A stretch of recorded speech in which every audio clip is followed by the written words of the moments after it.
This is breaking news from CBS 11. Coverage you can count on. Right off the top at 4:30, two big stories on your left. Arson teams are investigating a deadly fire from overnight. That scene you're looking at there on the right, that's a police officer shot in the line of duty, recovering after surgery right now. We begin with the overnight developments on that Fort Worth police officer. We know the officer was shot answering a call near the Hewlin Mall. CBS 11's Arzo Dost is live now at Harris Methodist Hospital. Arzo, what can you tell us this morning? Well, Jason, the good news is that this sergeant will be okay. And this morning, a lot of people praying for him. In fact, just in the last few minutes, we've seen several Forward Police patrol units, patrols around this hospital. And as you can imagine, Forward police officers rushed to Harris Methodist to be by the sergeant's side. I'm told he's a 19-year veteran with the department. Investigators say he received at least one gunshot wound and was rushed to surgery after arriving here at the hospital. Now, here's what we know happened. Police say they got several calls by a panicked mother about her adult son. When they arrived, police say the mother told them to check on her son. Investigators say as officers opened the door of the back bedroom in the home in Southwest Fort Worth, which is near Hewlin Mall, the suspect began shooting at the officers with a handgun. And police say that's when the sergeant was shot in the stomach. You know, it's always difficult when an officer gets injured in the line of duty.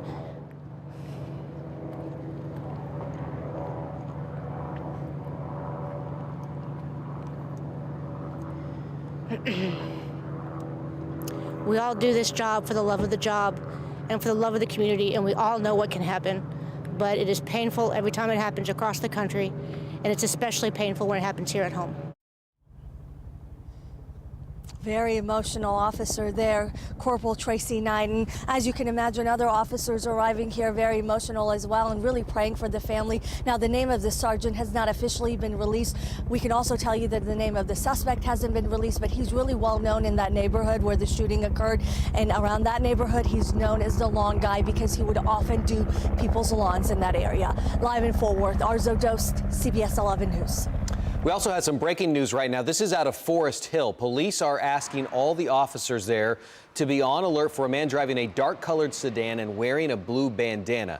He is a suspect in an overnight shooting that sent a woman to the hospital. That woman's being treated for her injuries right now. We're working to get more information on this one. What we know right now, the woman was shot either near or inside an SUV early this morning. Another breaking news story now. This is out of Fort Worth. We've learned one man did not survive a house fire overnight. CBS 11's Elizabeth Den is live in the near northeast neighborhood of Fort Worth. Elizabeth. Karen and Jason, let me step out of the way and take you in. Firefighters still inside and outside of this burned out home where a man died in the very place he lived. When firefighters first arrived, this was close to midnight, neighbors told them about the man inside. They were very concerned because they never saw him come out during all this commotion when the flames and smoke were coming out of here. Firefighters, though, got here quickly. They were able to put those flames out in less than 10 minutes. Only to find the man inside had died and a dog died in this house fire as well. Now, as fire investigators back out here live continue to look into just how this fire started, we know other firefighters still on scene just to monitor any hot spots that may pop up.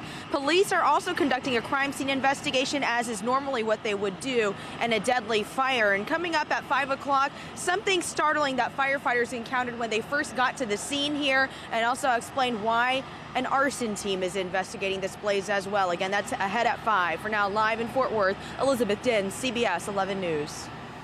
Right now, we're live on the scene of a crash in Fort Worth. We're told this is a rollover crash along the southbound lanes of I-35W. This is Sycamore School Road. You can see there the wrecker looks like it's starting to clear that out. A couple lanes have been blocked there while crews try to get that crash out of the way. And one person was hurt in Mesquite overnight after crashing into the back of a big rig. It happened at about midnight at 6:35 in Galloway.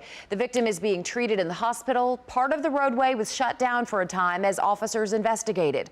No word whether alcohol played a role in the crash. So the question is, are either of these crashes going to affect your commute? Let's get you going right now with Tammy Dombeck. She's in the traffic center watching all this early this morning. Tammy. Hey, good morning, guys. That major accident we were seeing through Mesquite in the southbound lanes of 635 LBJ, just as you approach your exit here towards Galloway, it has cleared now, and you can see from our sensors in the area, we're rolling along smoothly now, both north and southbound along 635 LBJ. On the Fort Worth side, we are seeing some major construction up, not causing you delays now, but this is going to be up until 6 a.m. We're Where's it at? Southbound along I-35W. Your ramp coming from eastbound North Loop 820 to continue down southbound I-35W. Still completely shut down, all due to construction in the area. May want to bump up to the north and take Western Center Boulevard till you turn around. That's a look at your traffic. It's been a busy, finally Friday morning. Thank goodness. Here's meteorologist Scott Padgett. Thanks so much, Tammy. All right, now 4:35 on this finally Friday morning. A lot of cloud cover is in place across the Metroplex. We're at 43 in Flower Mound to 48 in Arlington this morning, so it is a colder morning. You will need your winter coat. We're 43 in Rowlett to 41 in Decatur, and the wide view across North Texas shows the same story. Low 40s in Gainesville to 45 in Hillsborough and 45 in Athens. Breaking down your hour-by-hour forecast this morning, lots of clouds, colder morning. We're down to 40 degrees at 7, up to about 47 by 11. Your noontime temperature 49. Today, temps in the 50s. Weekend rains on the way. Details in a few minutes. Jason, Karen. Happening today, elected officials, parents, other community leaders, they're all going to gather at the state capitol in Austin to show support for expanding educational choice. The rally and the march start at 10 this morning. The event coincides with National School Choice Week. Those attending are asking Texas lawmakers to pass legislation that would help low-income parents be able to send their kids to private schools. And we may find out today when troubled Dallas charter school will shut its doors for good. This is according to a report in the Dallas Morning News. It says the board of managers of Prime Prep will meet today and may recommend a closing date for the Oak Cliff and the East Fort Worth campuses. A member of the Dallas Schools leadership team is stepping down in the middle of some controversy. Human Resources Chief Carmen Darville resigned Thursday. Darville was touted for quickly filling teacher vacancies this year, but she's also part of an internal investigation about possibly hiring people without proper background checks. It was revealed she sent instant messages disparaging some workers. Superintendent Mike Miles called the messages inappropriate. More than 100 parents and kids met with police last night after several reports from kids that someone tried to kidnap them. Plano police answered questions and they offered advice at Daffron Elementary School. Last week, a 9-year-old said someone tried to grab him outside that school. Police encourage parents to teach their kids safe words so they know who they can trust. That person who you're sending to go get them knows that safe word. Can you go pick up my kids? The safe word is banana. Something easy for the kids to remember. Police are still looking for a man who reportedly, who a child said was driving a white minivan last Thursday. And for the second time in just 3 days, another teenage girl reported a stranger approached her and offered a ride in Louisville. It happened Thursday on Corporate Drive near Durham Middle School and Southridge Elementary. Something similar happened Tuesday, just a few blocks from there.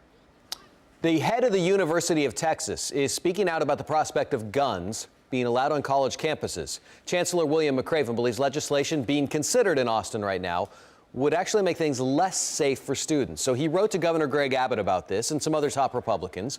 He noted several concerns in that letter. They included accidental shootings and also the psychological pressures that students are under.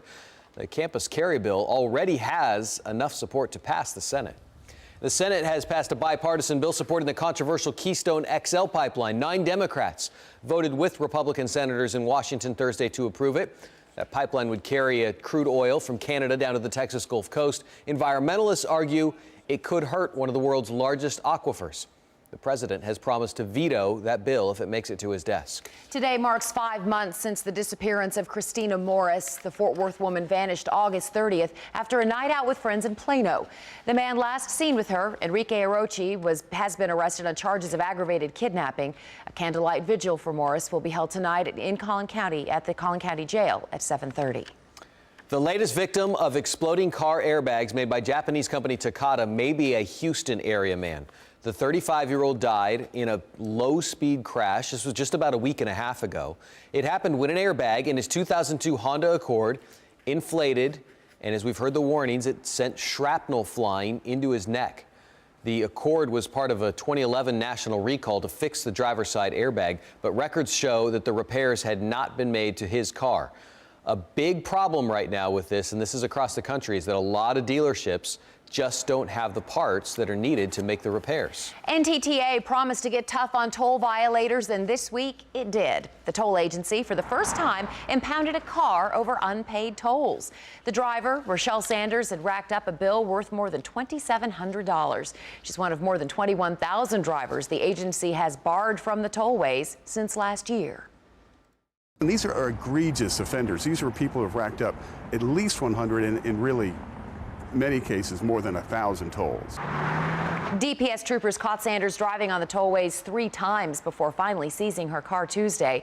Yesterday, she got it back after setting up a payment plan and making her first payment. All right, just 6 weeks till spring break, 4 months to Memorial Day. Woohoo. Who's counting? It's time to get the boat ready. The FW Winter Boat Expo starts today. It runs through February 8th. It's over at the Dallas Market Hall on Stedman's Freeway. It costs you $12 to get in, $6 for kids, but not for the 5 and under crowd. They get in free, and on Friday and Saturday nights, women and kids, they're all free after 6 o'clock. Taking action against terrorists. The unit being rolled out to keep the streets of the Big Apple safe. We've got details just ahead. Plus, a big tragedy in Mexico. An explosion reduced a maternity hospital to rubble. We're going to have the full story on this right after the break. Also, this daredevil climber, have you seen this? Tackling one of the biggest waterfalls in the world, just him and an ice pick. Plus, do you live near a Starbucks? And who doesn't, right? Why that could help boost the price of your home. We'll be right back.